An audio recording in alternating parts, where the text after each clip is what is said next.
colleagues from the media. Secretary Rubio and I have held our bilateral talks this morning. In fact, we are midway through it, and after this presser, we'll be going back for the rest over lunch. But as you can see, we didn't want to keep you waiting, so we decided to come out in between and share a readout. Now, this is the Secretary's first visit to India, but from his very first day in office, we have actually been in regular touch. I think I was one of the first to meet you that day. And this has included occasions in Washington, D.C. and New York, but also on the sidelines of other events. The most recent one was in France. So we've had really a continuous engagement which has facilitated our overseeing the broad-based and growing cooperation between our two nations. Now, as regards this visit and our discussions today and yesterday, let me give you a state of play. In terms of the political understanding between India and the United States, I think we have a strategic partnership which emanates from a convergence of national interests in many areas. Yesterday, during the Secretary's call on the Prime Minister, some global and regional issues were discussed.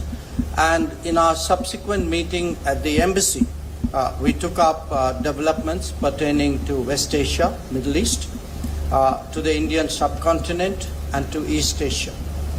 I also shared with him some impressions I had of my recent visit to the Caribbean.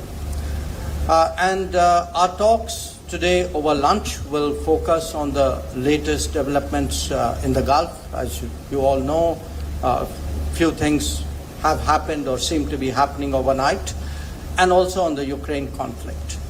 And the Indo-Pacific is, of course, on the agenda for the Quad meeting, which we will be doing on the 26th. Where defense and security cooperation is concerned, you're all aware that the 10-year major defense partnership framework agreement was recently renewed. A comprehensive underwater domain awareness roadmap was also signed.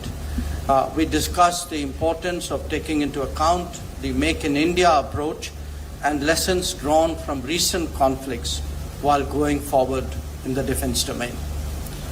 On the economic front, we spoke about the value of concluding at an early date the final text of the interim agreement regarding reciprocal and mutually beneficial trade. This will be an important step towards a comprehensive bilateral trade agreement which was envisaged during Prime Minister Modi's visit in February 2025. Our expectation is, we had a team recently in Washington, and our expectation is that an American team would be visiting India soon for that purpose. We spent some time today discussing energy issues, and again, you're all aware that our government's fundamental responsibility is to address the needs of 1.4 billion people. Obviously, ensuring the accessibility and affordability of energy for them is our prime objective. Secretary and I therefore welcomed the expansion in our energy trade in recent months. Diversified supplies are at the heart of energy security for India. We devoted some time to nuclear energy cooperation as well. The passage of the Shanti Act has opened up new possibilities. An American delegation was recently in India. We hope to realize the potential of cooperation in the nuclear domain, and I also raised with Secretary some issues, regulatory issues we have on the American side. All of you know the importance of critical minerals. Our two nations have been cooperating bilaterally in the Quad format and also as like-minded group. India joined the Pax Silica and is part of the Forge initiative. The AI Impact Summit in New Delhi in February highlighted the enormous potential of the India-US relationship, and we will naturally be encouraging our businesses dealing with AI. As India's semiconductor and AI capabilities advance, this cooperation will be even more prominent in days to come. People-to-people ties are at the heart of our relationship. I apprised Secretary Rubio of challenges that legitimate travelers face in respect of visa issuance. While we cooperate to deal with illegal and irregular mobility, our expectation is that legal mobility would not be adversely impacted as a consequence. After all, this is very relevant to our business, technology, and research cooperation. Friends, India and the United States have common interests, but they also face shared challenges. Prominent among them is terrorism. Our position in that regard is very clear. It is one of zero tolerance. We appreciate the strong cooperation between concerned agencies of our two countries in this domain. I particularly recognized the extradition from the United States to India last year of a key planner of the 26/11 Mumbai attacks. Our two countries will intensify cooperation bilaterally as also in relevant international forums. We will continue to collaborate closely on countering illegal trade in narcotics. Our discussions, which, as I said, are still ongoing, have covered a range of regional and global issues. So let me state India's broad position which pertains to all of them. And I would make 5 points here. One, that we advocate dialogue and diplomacy to address conflicts. Two, we support safe and unimpeded maritime commerce. Three, we demand scrupulous respect for international law. Four, we are against weaponization of market shares and resources. And five, we believe in the value of trusted partnerships and resilient supply chains to de-risk the global economy. So overall, this has been a very timely visit by the Secretary. I think our discussions have been very productive, and I look forward to hearing his remarks. Thank you, sir. I now invite U.S. Secretary of State for his remarks to the media. Thank you. Well, first of all, thank you for your very warm welcome. And it's been a phenomenal visit already, and it's only been a day, and we have so much more work to do. And it's an honor to be here with all of you in this important visit to one of our most important strategic partners in the world. And I want to highlight that point for a minute. We obviously have relations, and we work with countries all over the world, and we need to, just as India does. And we have all kinds of alliances and partnerships with countries that we work on, sometimes on discrete and individualized issues, other times on broader issues that involve one region of the world or another. A strategic partnership is something very different. It's something much broader than that. A strategic partnership is when your interests as two nations are aligned and you work together strategically to solve those problems. And the list of issues that we work together with India on, the breadth and scope of them, is what highlights the fact that India is an important strategic partner of the United States, one of our most important strategic partners in the world. It begins with the fact of our shared values. We are the two largest democracies in the world. And so obviously that in and of itself begins to align our interests simply because our leaders respond directly to voters and people on a regular basis, which means I have to go back and justify to the American people every decision we make, and the President has to do the same on why it's good for our country, and our counterparts here in India have to do the exact same thing. You have to respond to the people of India about why your partnership with the United States, or your stance on any issue for that matter, is to the benefit of your country. I imagine this is true in every country in the world to some degree, but it is particularly true for democracies. Democracies respond directly to their people, and you have to respond constantly. In democracies, you have opposition parties. You have a free and open media. By the way, you have a lot of media. We have media in our government. You guys have a lot of media, and that means a lot of scrutiny and a lot of attention. But that begins to align our interests immediately because we both recognize and have mutual respect and understanding that every decision we make, every announcement we make, everything we work together on, we ultimately have to go back and justify it to our voters, to our people, the people who put us in these positions to begin with. The second point I would make is that our partnership from a strategic standpoint is not limited to a regional one. Now, clearly there are regional issues in the Indo-Pacific that are important to both of our countries.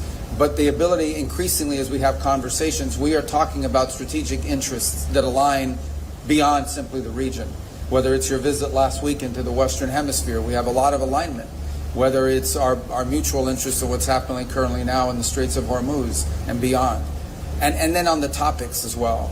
If you talk about the topics that we have a mutual interest on, both countries are strategic allies on the idea that access to critical minerals and supply chains are essential, an essential issue in the 21st century. The over-concentration of reliance on a single source for anything, particularly things that are vital for our economies, is one of the great challenges of the 21st century. And we are strategically aligned on that topic.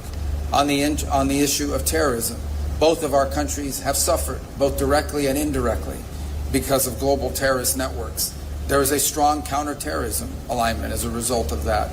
On innovation and ensuring that all of the promises of new technologies and new advances in the 21st century, all of them come with risks and rewards.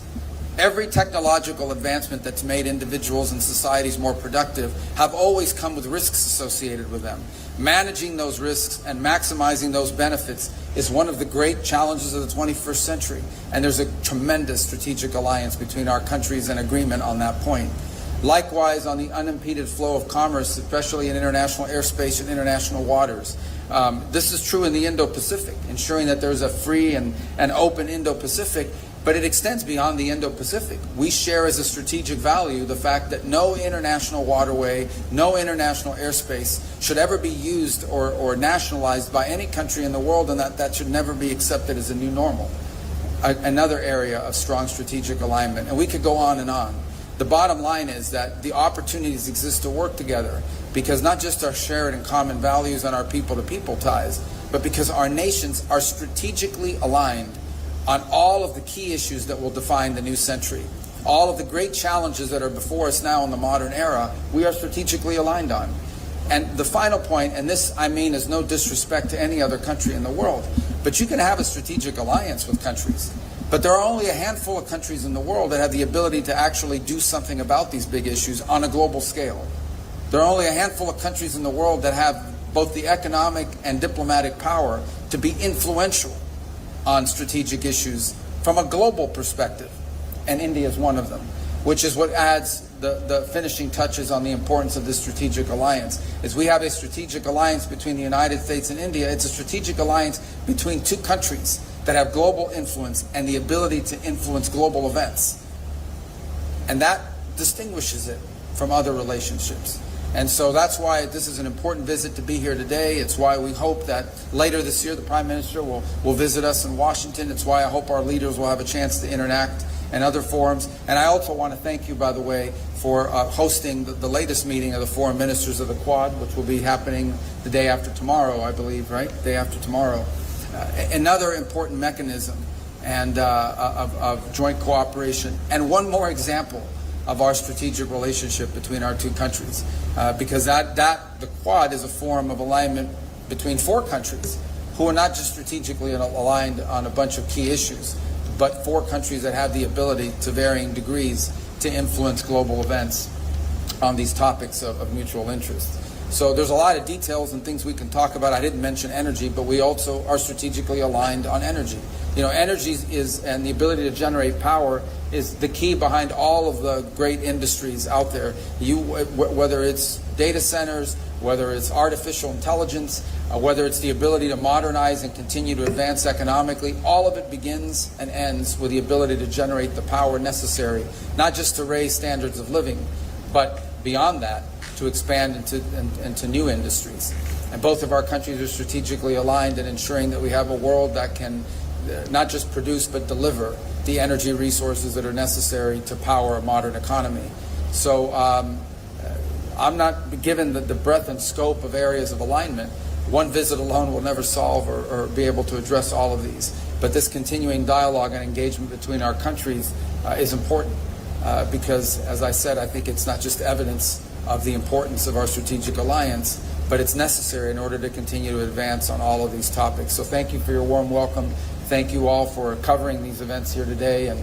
And I look forward to returning many times. You know, 4 days for a country of this size, of this beauty, and of this diversity and all the things you have to show us. We can't possibly see it all in 4 days. but we're going to try, or we're going to die trying, because it's a pretty packed schedule. And I appreciate everything you facilitated for us in our time here together. Thank you.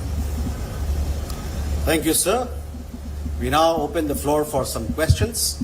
Please be brief as you ask your question, and please do introduce yourself and your organization.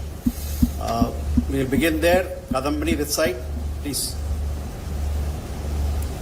Good afternoon. I'm Kadambani Sharma. I'm an independent journalist. I have a question for both of you. First, Secretary Rubio, to you.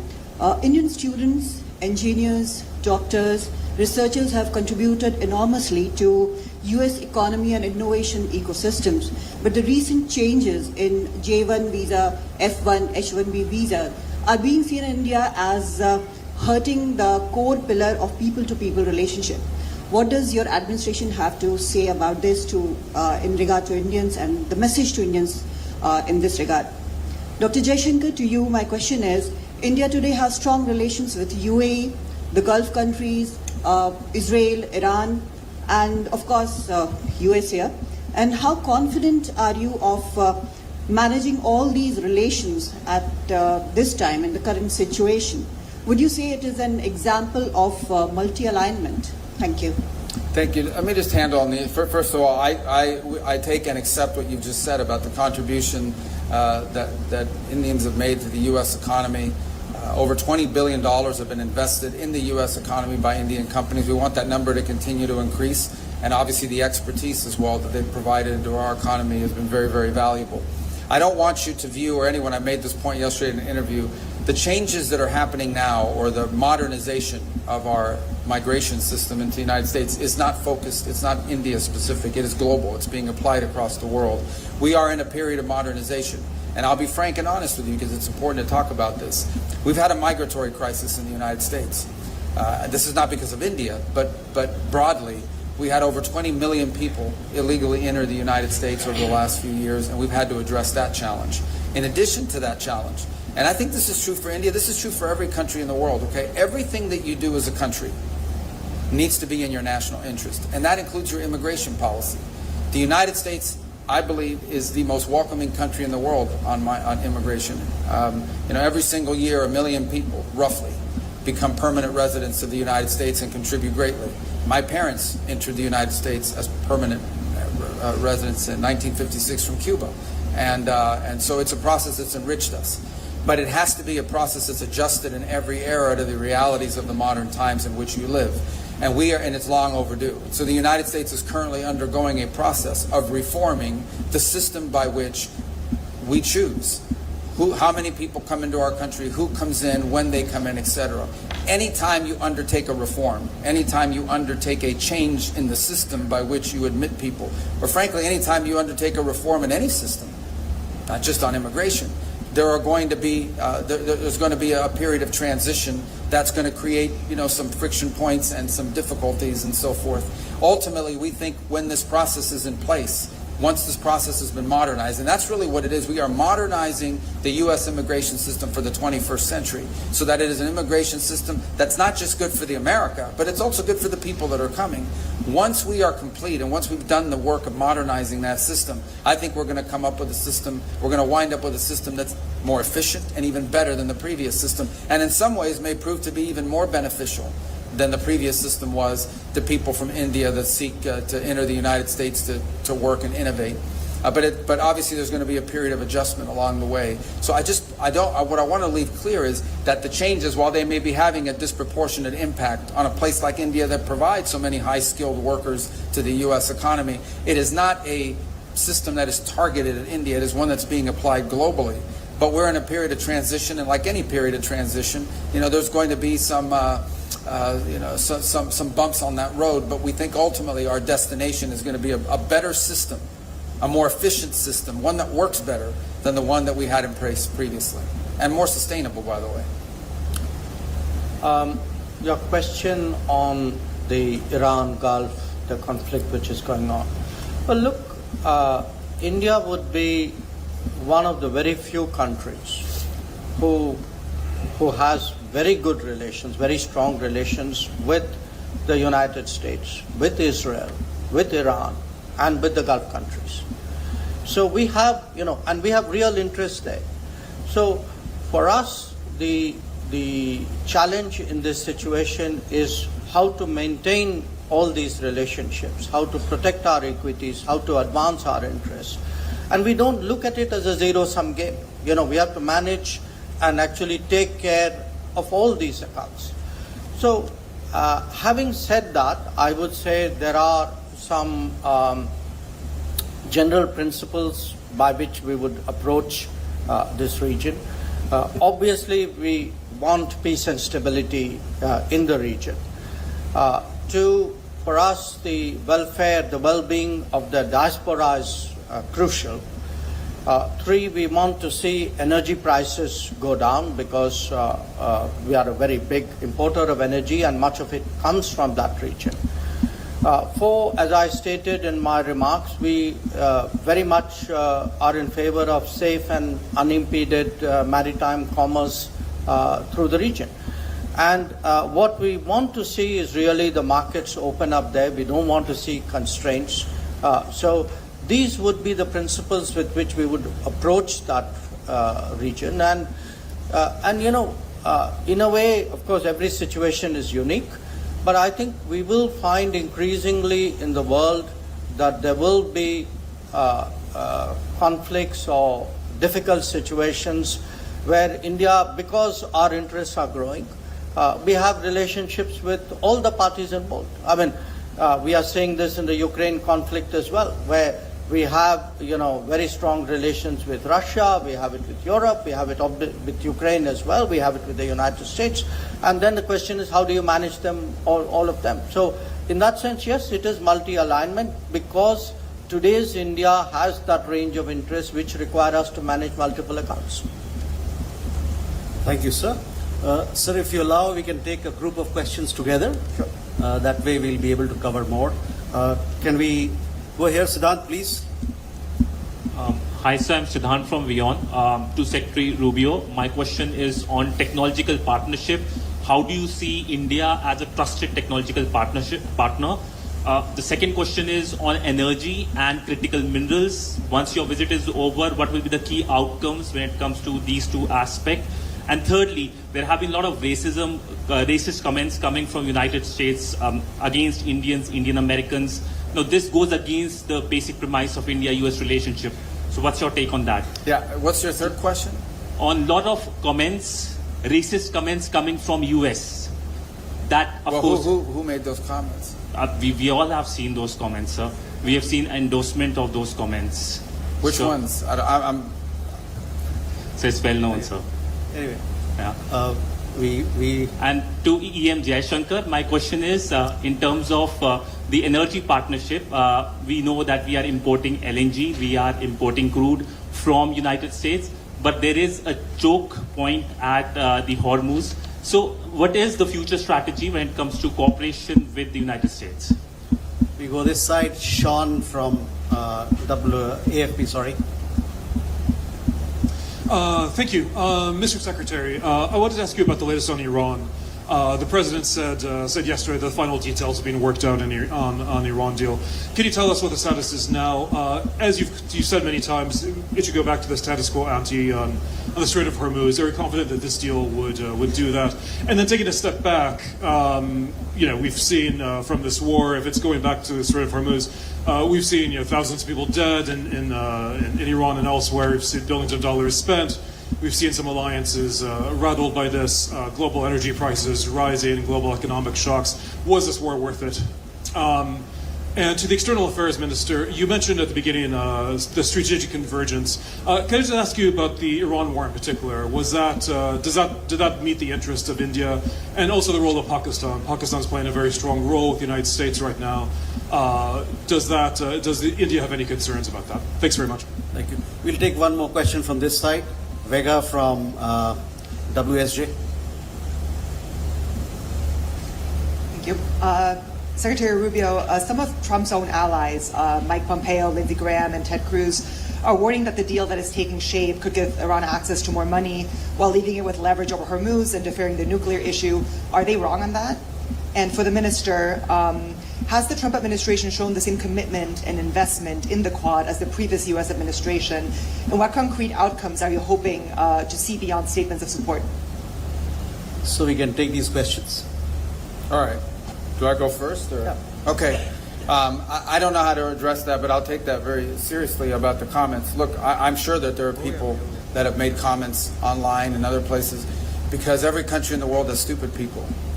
I'm sure there are stupid people here. There are stupid people in the United States that make dumb comments all the time. I don't know what else to tell you other than the United States is a very welcoming country. Our nation has been enriched by people who come to our country, have come from our country from all over the world, have become Americans, have assimilated into our way of life, and have contributed greatly. So that's all I can comment on that in regards to your point. Your second question, there's another question about technology cooperation. Absolutely. One of the reasons why we're such strong strategic allies is because India is a place that's very advanced technologically. You have companies that are on the leading edge of technology in a variety of fields, and you happen to be our ally in terms of country to country. So it is an area of tremendous partnership. It speaks directly to the point that I made a moment ago, and that is you can have an alliance with countries, and we have, we work with countries all over the world on a variety of issues, but there are only a handful of countries in the world where you can actually partner to influence global outcomes.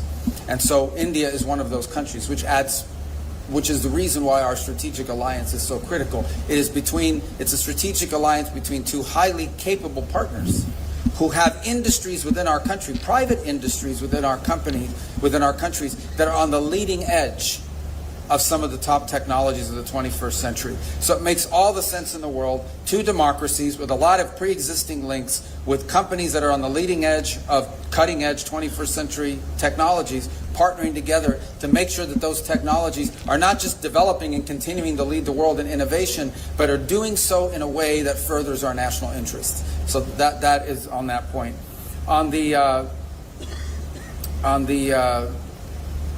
Iran situation, there'll be, I believe, maybe more news coming out a little bit later today on this topic, and I'll leave it to the president to make further announcements on it. Suffice it to say that some progress has been made, significant progress, although not final progress has been made. Ultimately, I remind everybody, and I think this ties into the second question that was asked with relations to it. What is the goal here? The goal here ultimately, the ultimate goal is that Iran can never have a nuclear weapon.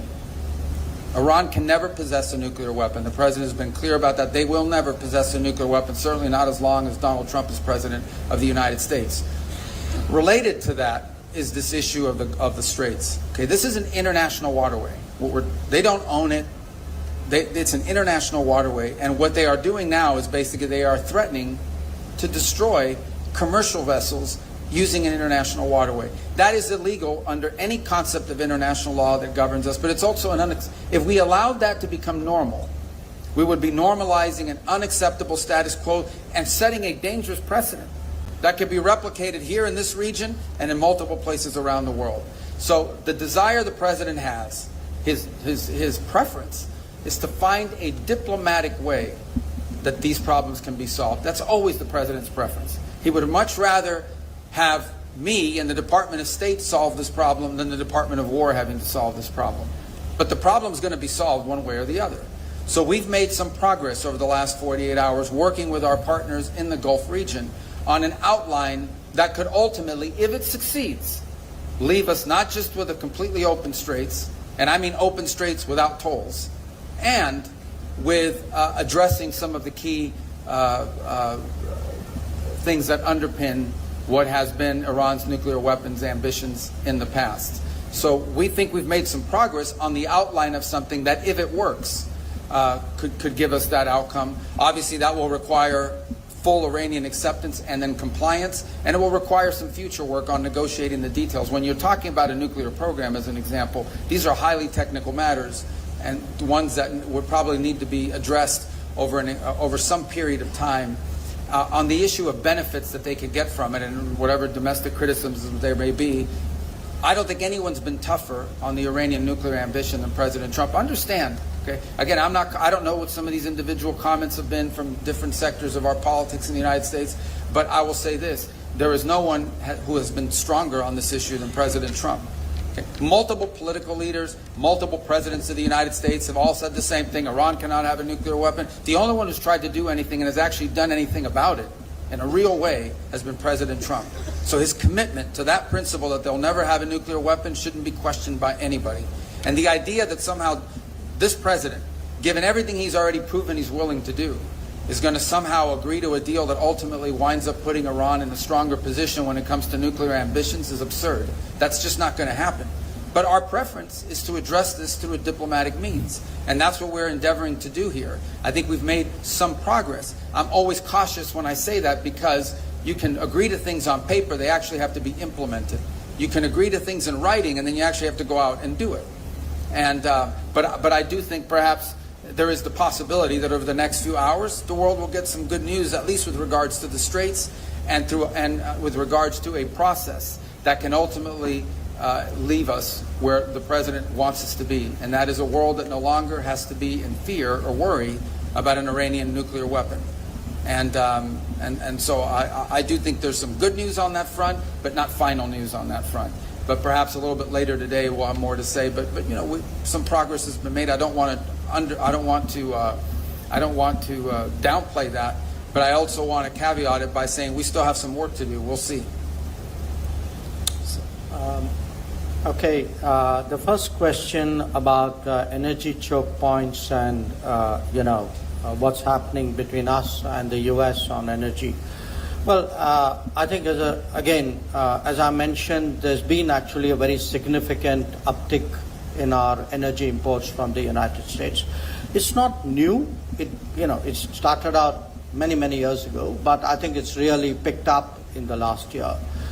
And where India is concerned, look, this is an era of de-risking, and probably energy more than anything else requires de-risking. So a big country, if you are to do de-risking, looks at multiple sourcing. And for us, the United States has emerged as a very significant and reliable source of energy, as indeed have some other countries.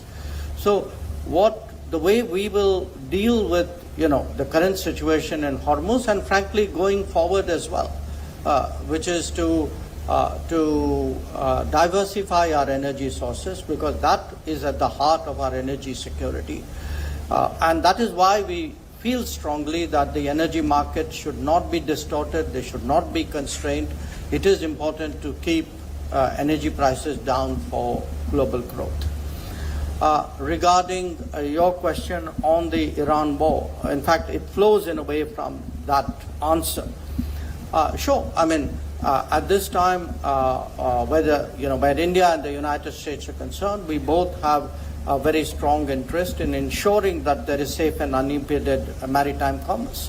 We also have a very strong interest in ensuring that globally energy prices are kept low and that energy sources are more available. So look, we are both countries. Obviously, each one of us has our own national interest and policies, but partnerships and relationships are built on, what you share, and clearly, in this case, safe and unimpeded commerce and predictable, affordable, accessible energy sources are two very important meeting points. Now, as to who all are involved in the matter which Secretary Rubio addressed, I think it's for the parties to work out. It's for them. Regarding the other question on the Trump administration and Quad, I want to remind you that the Quad actually in the current form started during President Trump's first administration. And actually it picked up then, it has moved on, and it was very interesting when I began by saying that, we met on the first day of Secretary Rubio's tenure as Secretary of State. It was for a Quad meeting. And last year we actually had 2 Quad meetings. We are having a third Quad foreign ministers meeting. And looking ahead, to me, the Indo-Pacific is going to become more and more important with the passage of time. We were just talking about energy. it'll even become a big energy lifeline. I mean, if you're going to see, for example, a much bigger India-US energy trade, or India's energy and general trade with the US, with other countries in the Americas, I can see, much more growth, much more trade, much more maritime activity out there. So to me, the work on Quad goes on, and I think 2 days from now you will see us on the podium talking about the Quad, and I can assure you we will have a good, strong story to tell. Thank you, sir. The final round of questions, we'll take 2 questions from each side together, and then we'll request Minister and Secretary of State to respond. Manas from this side.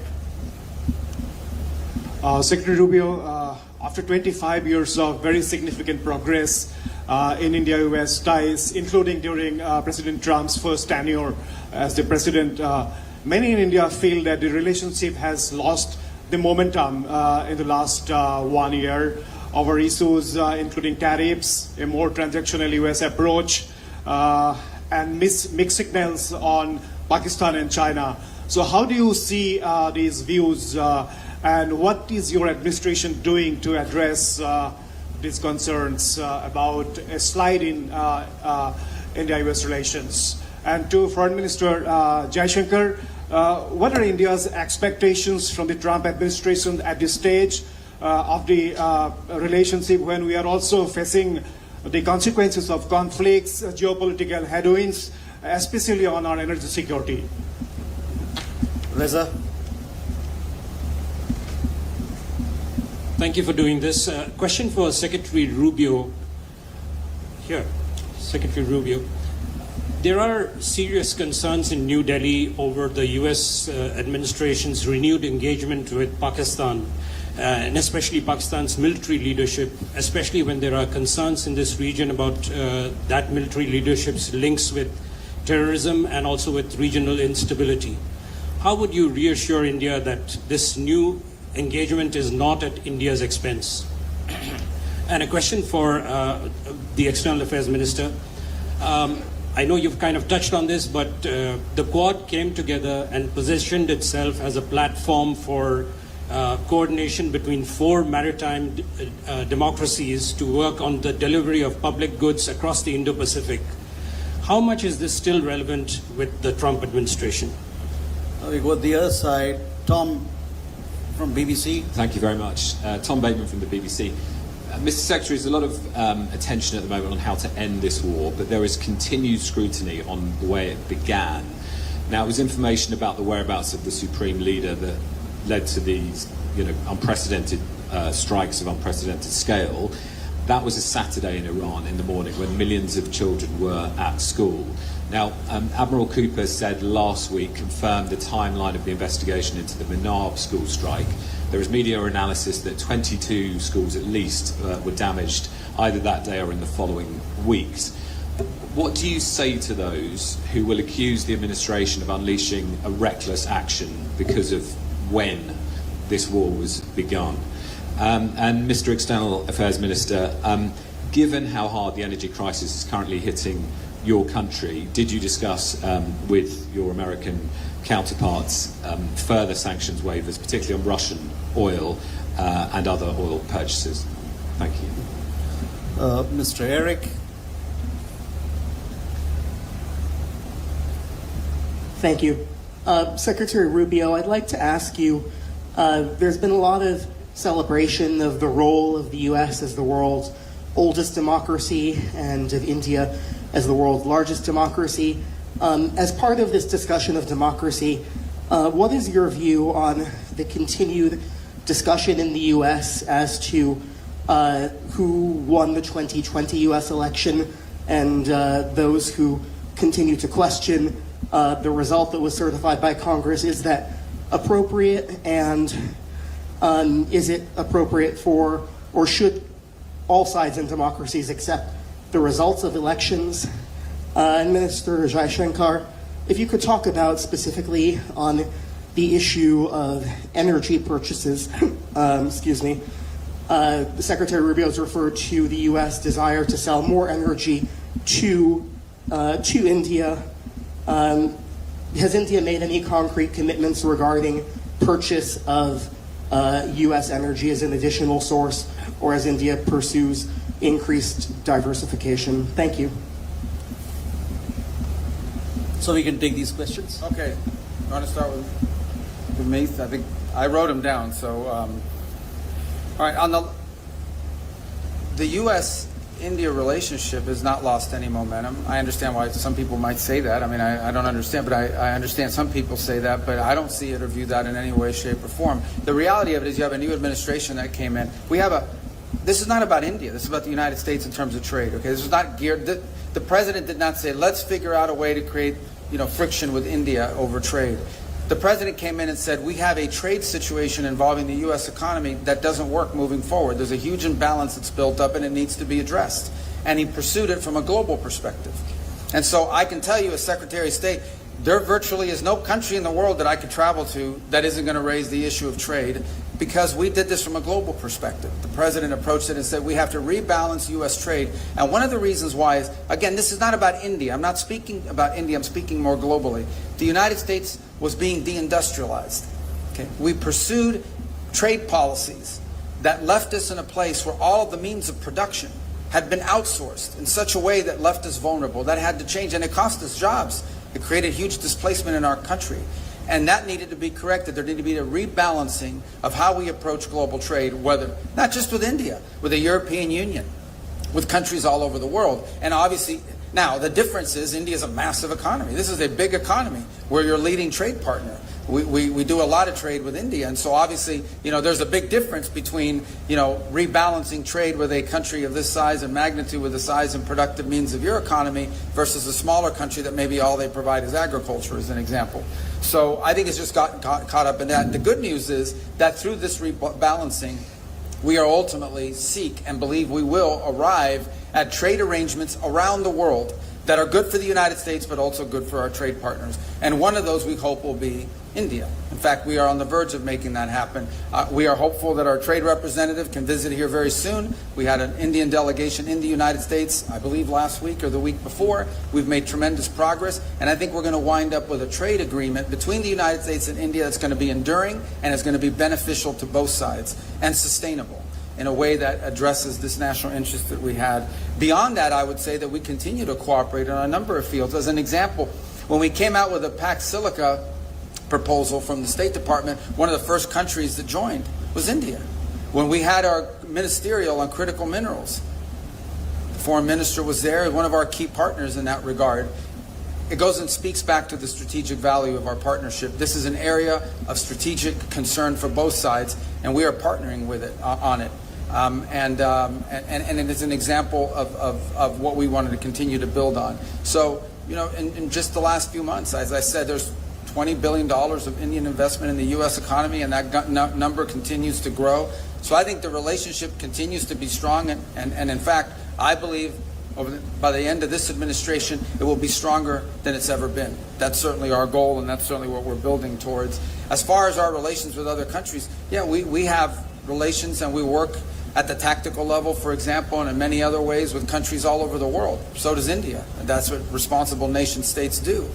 But I don't view our relation with any country in the world as coming at the expense of our strategic alliance with India, for the reasons I've outlined here already earlier today.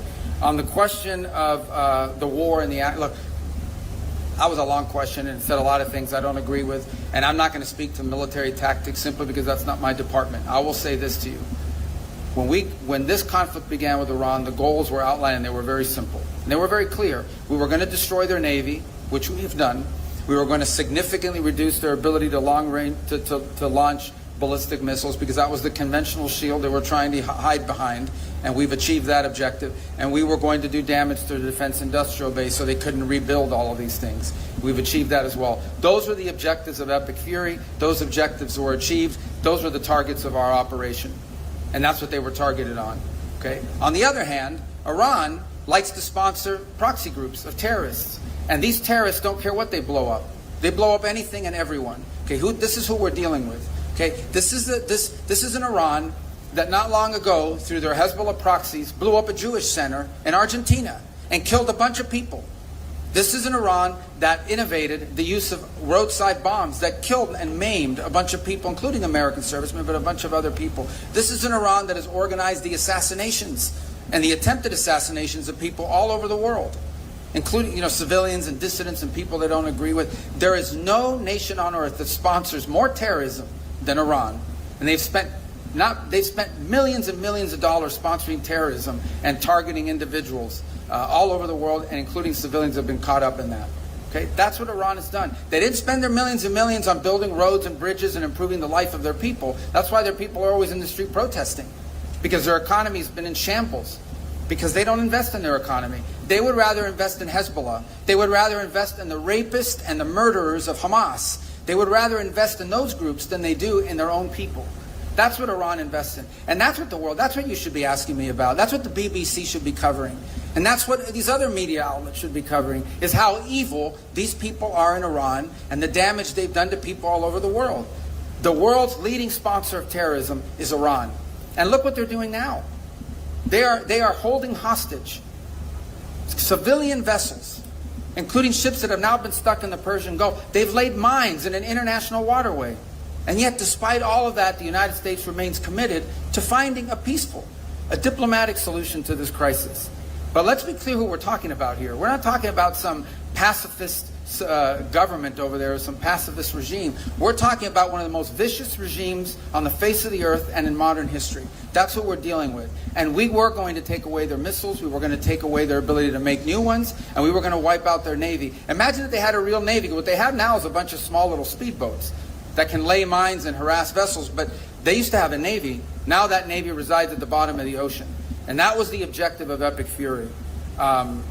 As far as the question about democracy, I don't know. Democracy, every country that has a democracy has elections. And in I've been involved, I've seen elections in the United States where Democrats, I remember the lady from Georgia who lost her election in Georgia and said it was stolen from her.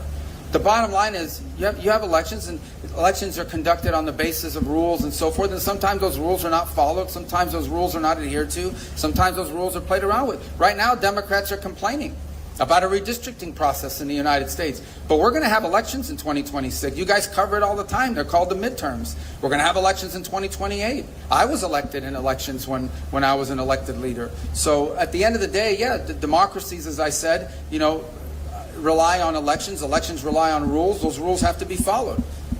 But at the end of the day, these are enduring democracies. I can tell you this, the leaders that are in the United States right now, President Trump was elected. He was elected with an overwhelming majority in the Electoral College. He was elected by winning the 7, not 5, but the 7 key swing states. He was elected in 2024 to carry out a mandate. And he responds to the American people as a result of it. And our leaders in Congress are the same. They have to answer to their voters. And that's the key. That's the key, and I talked about it before. The largest democracy in the world and the oldest democracy in the world. Our leaders, when we make decisions on the global stage, we have to go back and justify it to the American people. They have to go back and justify it to their voters here in India. We are responsible and accountable to the people, and they always say the same thing. They want to know why what you are doing on the global stage is good for the people of your country. And that's why I think it's important that there be strategic alliances with the largest democracy in the world and the oldest democracy in the world, because we are two countries that have to make decisions that are in the national interest because our voters demand it, but also that are in our mutual interest. And that's why this relationship is so valuable. So, thank you. Well, I have one question on expectations from the Trump administration, 3 questions on energy, which sort of overlap, and 1 question on the Quad. So I'll take them in that order. I think, look, where the United States is concerned, the Trump administration has been very forthright in putting forward its foreign policy outlook as America first.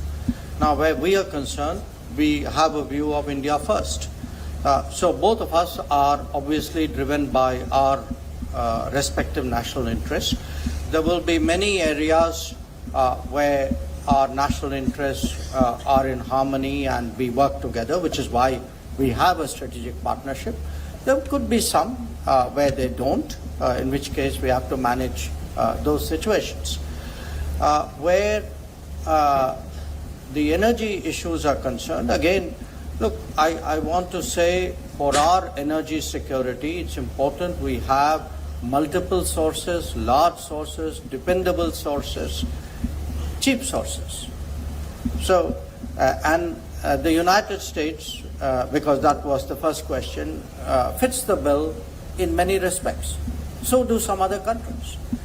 So we will continue to diversify and maintain multiple sources of supply at the most reasonable cost, because at the end of the day, we have an obligation to our people to provide them energy at affordable and accessible rates. Now, what we don't want to see, we don't want to see energy markets distorted. We don't want to see energy markets constricted, because it has a cost implication.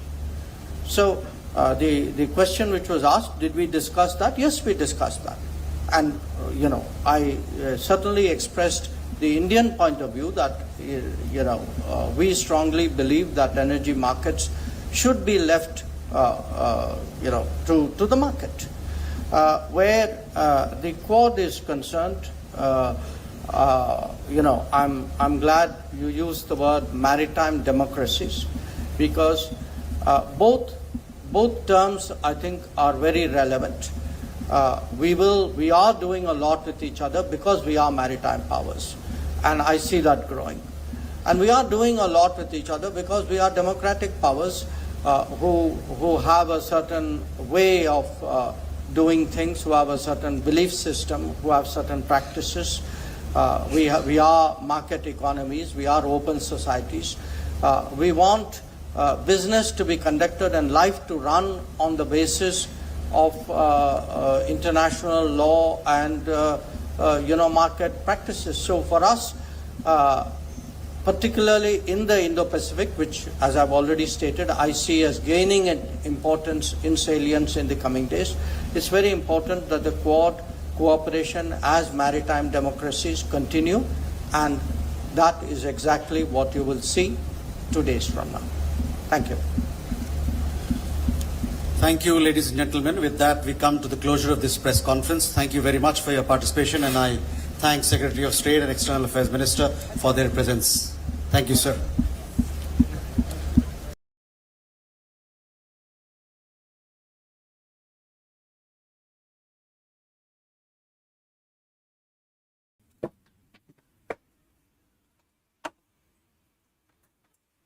इसकी settings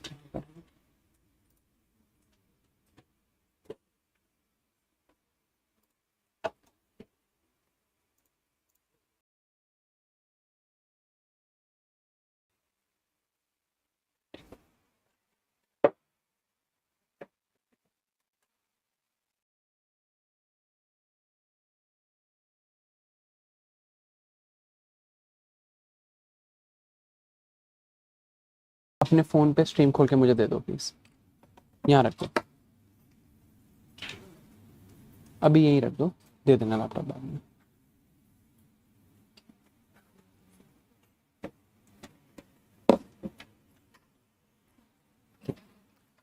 So, hello and good morning, and welcome to this session on the economic survey. Welcome to everybody who's watching online as well. There are a few offline students here, just for full disclosure. ये वो लोग हैं जो last time आए थे, but budget session में there were too many people, so they couldn't sit. So it was a promise that whenever I have the economic survey offline session, I will invite only these people, and these are the people that I hear. Now, today we are going to discuss the economic survey in detail, and just a second. We are only going to discuss it from the prelim side. I would request, अब move मत करना यार, है ना, जहाँ बैठना एक बार बैठ जाओ. This is थोड़ा सा distracting हो जाता है मेरे लिए. Can you guys see and hear me? I'm just asking online. Is everything audible? They're saying the voice is not audible.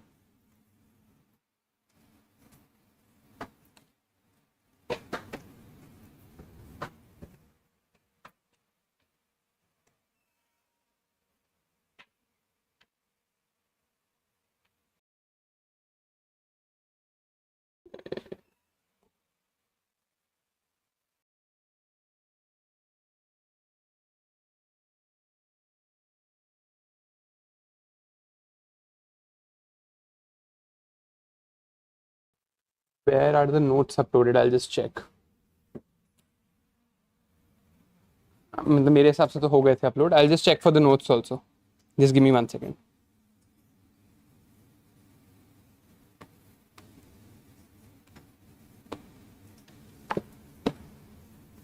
Think should be here. Yeah. So in the free resources section of my website, if you go to the bottom, you'll see this document here, economic survey for 2026 prelims. So this is the document and all the notes are here. Okay, चलिए अब start करते हैं. So today we basically have to discuss the economic survey.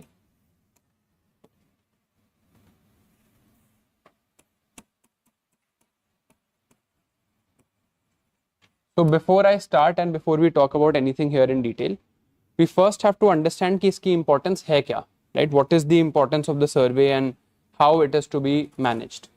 तो अगर उसके लिए आप देखो तो let's take a look at 2025 prelims, right? तो एक बार 2025 prelims को देख लेते हैं कि किस लेवल के क्वेश्चंस सर्वे से आते हैं, तो हमें एक आइडिया रहेगा कि हमें किस टाइप की चीजें पढ़नी है. Right, for mains the survey might be very important, for prelims it's not that important. When we'll just wait for a second. ये क्या है यार ये? Okay, ठीक है, कोई बात नहीं, ठीक है. Okay, so there are 8 questions that were directly there in the survey, about 12 questions that were solvable from the survey.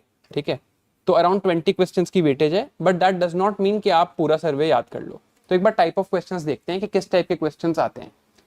For example this question was on the BRSR guidelines. Okay, यहां आप देखोगे बीआरएसआर पे question है and the question was based on the format कि सेबी ने introduce किया है या आरबीआई ने इंट्रोड्यूस किया है. Right, so if you see here in this question it says reserve bank of India, but here it mentions SEBI and that is why this statement was wrong. तो generally जो आप type of questions देखोगे जो ऐसे direct होते हैं, आगे भी मैं आपको दिखाऊंगा, these questions are mostly on new initiatives. Right, so अगर आप इनिशिएटिव्स देखो, even this Rashtriya Gokul Mission on new initiatives that the government mentions in the survey, उन इनिशिएटिव्स पे क्वेश्चंस होते हैं. Right, second type of questions are when they are asking something which is again something that is ongoing but government is talking about it a lot, this is circular economy. Right, again government talked about circular economy in the survey and this was the question. Similarly here this was about the stock markets. Question is solvable even if you don't read the survey, but एक idea मिल जाता है कि हाँ यार, although lines are direct from the survey. Then this is about सूर्य घर मुफ्त बिजली योजना. So again new initiatives, जो government नए initiatives mention करेगी उससे questions ज़्यादा आते हैं. Okay. Then again this question on mineral security partnership, again new initiative based question. Then INSTC new initiative based question. Kavach new initiative based question. Okay, so this is the first trend, that mostly questions are new initiative based. Okay, so whatever new initiatives government is mentioning in the survey, it is the best place to go to for your government schemes. Okay. Second thing, in the survey there are a lot of graphs, right, and these graphs would help you understand various trend lines. तो ये जो trends हैं इससे भी काफी सारे question आते हैं. Right, there are a lot of questions that would come from these trends in the survey. Okay, what is happening to our GST collections? Are they steadily increasing, steadily decreasing? ये terms कई बार use होती हैं, आपने देखा होगा questions में. एक चीज ये है. Similarly, percentage shares is something that is asked. जैसे I think in 2024 prelims they asked that India's share in merchandise trade is this much. Right? ये सब आपको survey में मिलता है. And these are the stats that you can trust blindly. क्योंकि क्या होता है कि कई बार stats बहुत सारी जगहों पे लिखे होते हैं. Right? But जो economic survey में लिखा है, that is probably the most authentic data. Government cannot belie that data. Right? वो government खुद लिख के दे रही है. Okay. So this is the broad idea. Okay. Now if you look at the index of the survey, जो हमें पढ़ना है सर्वे से, एक बार इंडेक्स देख लेते हैं पूरे सर्वे का, तो हमें आइडिया लग जाएगा कि what are the things that we have to read. Okay. So this is chapter 1. This is the most important chapter because it is effectively a summary of the entire survey. तो इस chapter में अगर आप देखोगे तो जिस order में सर्वे होता है उसी ऑर्डर में छोटी छोटी चीजें लिखी होती हैं. Right, so they will talk about fiscal developments first, then monetary developments, then they'll talk about external sector, then they'll talk about inflation, then they will talk about agriculture sector. जिस order में survey है उसी order में यहाँ पर पूरी summary होती है. तो ये जो ट्रेंड्स इन डोमेस्टिक इकोनॉमी है ये सबसे इंपॉर्टेंट पार्ट होता है सर्वे का प्रीलिम्स के लिए. ओके, मेंस के लिए पूरा सर्वे इंपॉर्टेंट है, एक एक लाइन पढ़नी पड़ती है, 4 क्वेश्चन आते हैं, चारों क्वेश्चन सर्वे से आते हैं. That has been the trend for the past 5 years. Now, second chapter is on fiscal development. This is basically the government's budget. तो जब मैंने बजट का लेक्चर लिया था, in the initial part, I had explained all of the things that were there in this chapter from an understanding point of view. So if you are watching this lecture, do also look at the budget lecture. Then the third thing here is monetary management. This is about monetary policy. Okay. Fourth is about external sector. So again about current account, capital account, etc. And fifth about inflation. Core economics में यही 5 chapter होते हैं and these are the 5 chapters we are going to study today. Okay, आज हम ये 5 chapter पढ़ने वाले हैं. इसके बाद जो चैप्टर्स हैं उनकी बात करते हैं. So this is agriculture. Now agriculture में there is not a lot for me to teach you. Right? ऐसा कुछ नहीं है कि मैं आपको बता दूं. So what we'll do is when I'm delivering the updated current affairs for Jan, Feb and March, उसमें मैं इसकी schemes include करूंगा. Okay. Then services, industry, same thing. Same thing here. Now this chapter is on environment. Now this is a separate chapter. इसमें environment की बात होती है. This chapter I have already covered when I have taught environment this year. Okay, so I will not be going into this chapter. मैंने class में खोल के ये चैप्टर दिखाया था और वहां से मैंने कवर किया था. So everything that is in this chapter I have already covered. इसमें 2 major important चीजें थी. One was India's new carbon credit trading scheme and one was green credit program. इन दोनों से क्वेश्चन आना काफी लाइकली है. तीसरा इसमें जो बात थी वो फ्लू गैस डीसल्फ्यूराइजेशन के बारे में थी with regard to coal plants. Then if we move on to chapter 11 and 12 and 13, these are social sector chapters. So education, skill development, rural development. Again इसमें सब schemes important होती हैं for a prelims point of view. And again when I'm delivering the updated current affairs, I'll cover it there. Then we come to 14, 15, 16 and 17 or 16 part 2. All 4 of these are purely means oriented chapters. इसमें आपको hardly कुछ prelims के लिए मिलेगा because this is not a it's basically the chief economic advisor giving his opinion. For example, he is giving his opinion that how AI ecosystem will evolve and what we need to do. Last year के सर्वे में भी इस बारे में बात थी कि 3 तरह की institutions वगैरह होती हैं etc. Again here they are giving a opinion on how India's cities have to evolve. So again, not something where you look at, something that is relevant for prelims. And last 2 chapters is basically them blabbering. वो हर साल यही होता है. They give their opinion. इससे essay में बहुत help होती है, but you can ignore them for prelims. Again, if you look at this is about strategic indispensability. ये मैंने budget के time पे बताया था. This basically means that अभी world का trade जो है वो बहुत broken है, and we want to become a part of the global value chains, not as merely a participant, but something जिसको replace नहीं किया जा सकता, meaning we are going to be indispensable. This was the idea, but again opinion दे रहे हैं यहाँ पे. जैसे आप इसके अगर वो भी देखोगे कि strategic indigenization हम कैसे कर सकते हैं, why Swadeshi is inevitable. This is an opinion that the chief economic advisor is giving. It's not relevant for prelims. आप अभी इसको ignore कर सकते हो. Okay. So today what we are going to study is effectively 1, 2, 3, 4, 5 जो core economics के chapters हैं जिसमें actually सारी economics के concepts होते हैं. ठीक है. Where are we going to study them from? We are going to study them from these notes, and these notes are nothing but lines extracted from the survey. ये notes ही थे जो मैं आपको दिखा रहा था कि uploaded हैं. Right. Again it is directly from the survey. Survey की ही line, survey की ही graphs उठा रखे हैं. I have rarely added something here. ठीक है. So these are about 50 pages, and again these 50 pages, if you follow with this lecture, I think you should be able to revise them in about 2 hours. ठीक है. मेरे phone में ना यार battery नहीं है, that's why I'm using your phone. हाँ, charger ला दो तो थोड़ा लंबा चार्जर जो यहाँ पे. हाँ ठीक है. Okay. So we will start with chapter 1. Chapter 1 is सर्वे की एंटायर समरी. ओके, सो सब कुछ होगा चैप्टर 1 में from the starting. So firstly in this chapter they have talked about what are the global economic conditions. तो start करते हैं with global conditions. So in the global conditions you don't need to write anything, you can just open those notes. उन notes में सब कुछ लिखा हुआ है, उन नोट्स को साथ में खोल लोगे तो समझ आ जाएगा. Globally, economic conditions as per the survey are that one, they expected, अब इस साल तो ऑब्वियसली बहुत कुछ चेंज हो गया because of the war. IMF gives global projections. तो IMF ने एक्सपेक्ट किया था that there will be a fall in growth. There will be a fall in growth this year. Why? Because of US tariffs. तो अभी हम 2025 की बात कर रहे हैं, right? Not currently. Just 1 second, guys.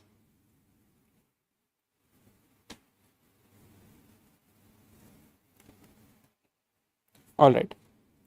So they said that there is going to be a fall in growth and a fall in global trade. Main reason here was US tariffs and uncertainty. Even before the current war started, there were various wars that were happening across the globe. So Israel at that time was fighting with Hamas. US had bombed Iran for the first time in June. आपको याद होगा वो तब एक nuclear sites की bombing उन्होंने करी थी. And obviously a war in Russia, Ukraine was going on, and India and Pakistan had also fought a war. Like globally at least it is seen like a war. है ना?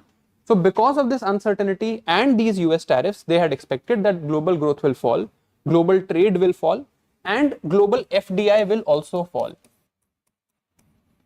Whenever these conditions will be seen, that there is uncertainty, commodity prices are not moving, Red Sea में crisis है, Strait of Hormuz में crisis हो सकता है, Iran के साथ वॉर हो रहा है, रशिया यूक्रेन से सप्लाई बाहर नहीं आ रही, what is the next logical step?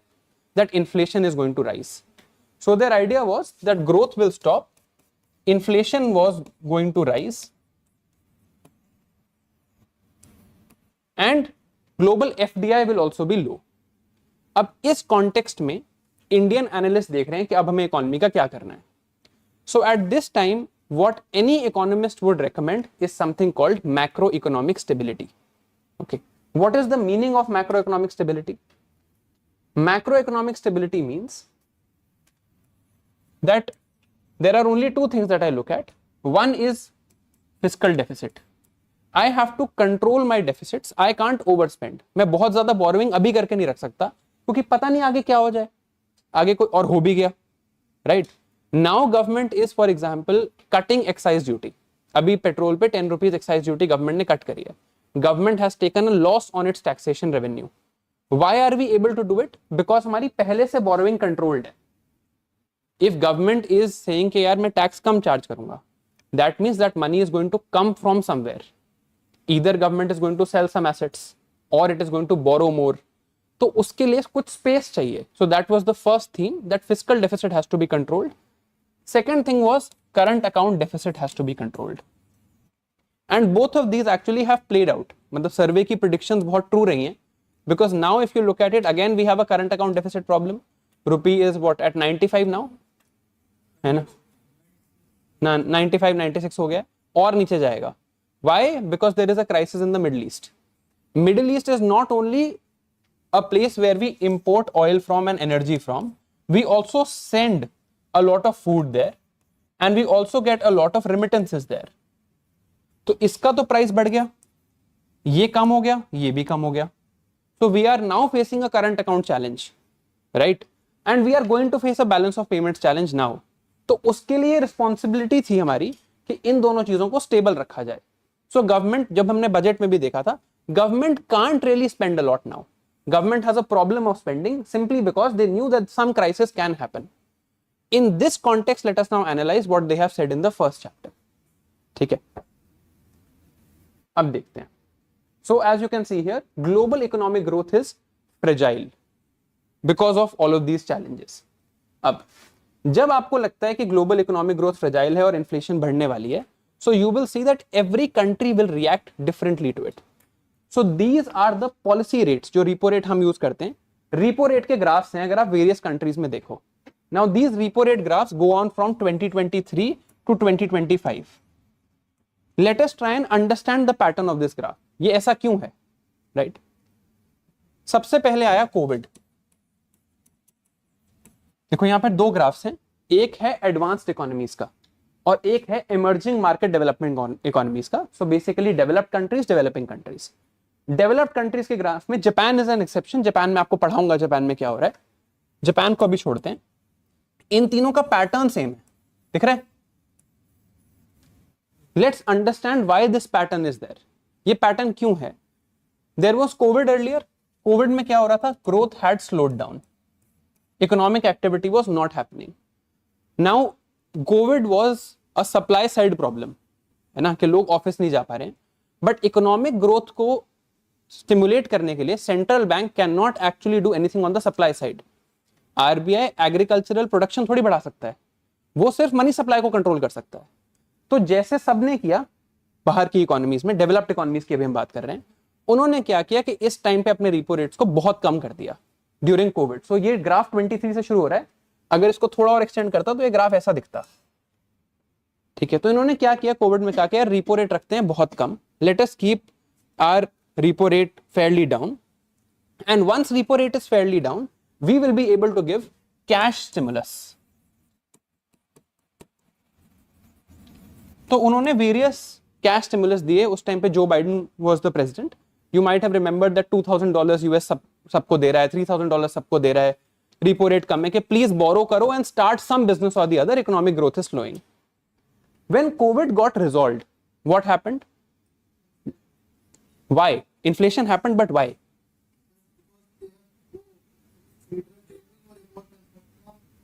नहीं, रटो मत, रटना नहीं होता इकोनॉमी में. सिंपल सी बात है, आपने कैश दे दिया लोगों को, आपने बहुत कम प्राइस पे लोगों को पैसा दे दिया. What is the price of money? Interest rates, है ना. आपने बहुत कम प्राइस पे लोगों को कहा यार ये लो पैसे पकड़ो. ओके, जैसे बात करते हैं, let's talk of this class for example.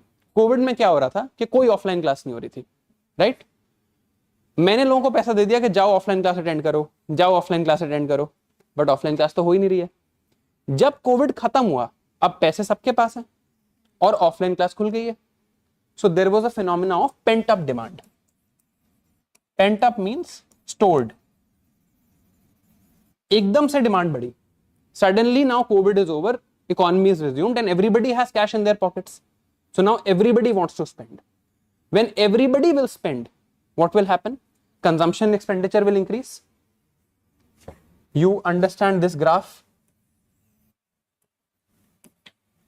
एक तरफ है aggregate demand, एक तरफ है aggregate supply. कोविड खुलते ही सप्लायर को तो बहुत कुछ हुआ नहीं. It just became normal. पहले कम थी, नॉर्मल पे वापस आ गई. तो लेट से पहले यहां पे थी, तो it came back to normal, but nothing changed. But aggregate demand has 4 components: C, I, G and X minus M.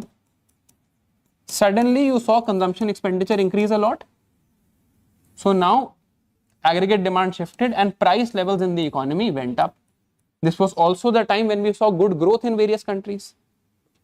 अब price levels ऊपर हुए तो अब central bank कैसे respond करेगा?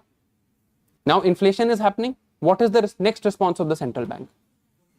Repo rate बढ़ाओ. तो in 2023 you would see repo rates rising everywhere. Advanced economies की बात हो रही है अभी सिर्फ. 2023 में repo rate बढ़ेगा. Now when you increase the repo rate, this graph will come back down. But if this graph is coming back down, it also means that growth will stop. Now when you say, okay, now inflation is tamed, right? Now what do I want to do? Again start growth. So now I will see reduction of repo rate after that. 24-25 idea should be कि अब repo rate कम कर लेते हैं, अब growth फिर से करनी है, लोगों को लेंडिंग फिर करवानी है.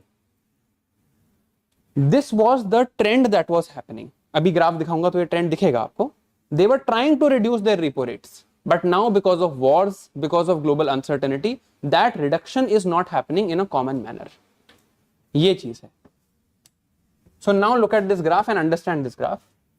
पहले ask people to borrow, then keep repo rates high. ये climbing repo rates because of inflation. Keep them high till inflation is controlled. Then gradual tapering of repo rates was happening. But again now this is not happening in a very steep manner because of the uncertainty here. Now world is again going into an inflationary spiral because of crisis in Middle East. So again you will see this line going here. This is the broad idea. This is called the phenomena of federal rate cut. जो आप बात कर रहे थे, that is a federal rate cut. Rate cut expected थे इस year कि 3 बार Fed rate cut करेगा. When Fed cuts the rate, stock market climbs. Why should the stock market climb when US Fed और US Central Bank reduces its policy rate? ये आप बताओगे. Okay, but that is fine. But that's actually correct. But let's give me a better explanation, maybe in a real world thing. Simple है. Fed ने rate कम करे तो क्या होगा? You can borrow cheaply. If I can borrow cheaply, I will want to expand. If I will want to expand, my profits will increase. If corporate profits increase, share prices will go up. So share prices are expected to go up. And expectation in the market is priced in early. ठीक है? तो ये चीज हो गई. अब compare this with the graphs of emerging market developing economies. There is a very different pattern here because here there was no cash stimulus given. India ने तो कोई खास cash stimulus नहीं दिया during COVID. ऐसे पैसे तो नहीं बांटे सरकार ने कोविड के टाइम पे. Maybe 500 rupees under गरीब Kalyan Yojana, that's it. But that not a lot basically, right? US के कंपेयर करो तो $2,000 दिए उन्होंने सबको.